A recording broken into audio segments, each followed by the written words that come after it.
ആലപ്പുഴ ശാന്തി ഭവൻ അഗതി മന്ദിരത്തിലെ ലൈംഗികാതിക്രമ കേസിൽ പ്രതിയായ ബ്രദർ മാത്യു ആൽവിൻ പരാതിക്കാരിയെ ഭീഷണിപ്പെടുത്തുന്ന സംഭാഷണം ജനം ടിവിക്ക്.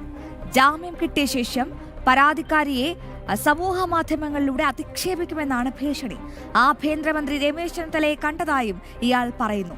ഫോൺ കോളുമായി ബന്ധപ്പെട്ട വിവരം പോലീസിന് കൈമാറിയെന്ന പരാതിക്കാരുടെ ബന്ധുക്കൾ പറഞ്ഞു. നമുക്ക് ആ ഫോൺ സംഭാഷണം കേൾക്കാം. റെക്കോർഡ് വല്ലതും ചെയ്ത് കഴിഞ്ഞാൽ ഞാൻ വീട്ടിലേക്ക് വരും, ഞാൻ പറഞ്ഞേക്കാം. ഇവിടെ റെക്കോർഡ് പോലീസിനെ അറിയിക്കുക ചെയ്ത് കഴിഞ്ഞാൽ ഇന്ന് മുതൽ കൊള്ളസംഘത്തിലേക്ക് ചേരുവാ. അതൊക്കെ വിട്ടു നിൽക്കുമായിരുന്നു.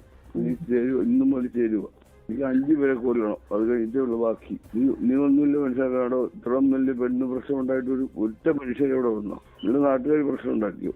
കുറെ പേര് കരച്ചില്ലായിരുന്നു. ഞാൻ ചെന്നിത്തല വീട്ടിൽ പോയി പറഞ്ഞിട്ടുണ്ട്, ഞാൻ തിങ്കളാഴ്ച പിടി കൊടുക്കണം, നീ എന്നോട് അടിച്ചാൽ ഈ 5ാമത്തെ ലിസ്റ്റിൽ നീ വിടും, ഓർത്തോളാം. കാര്യത്തിനും കൊല്ലില്ല. അവനോട് എവിടെ ഇരുന്നാലും കൊള്ളാം.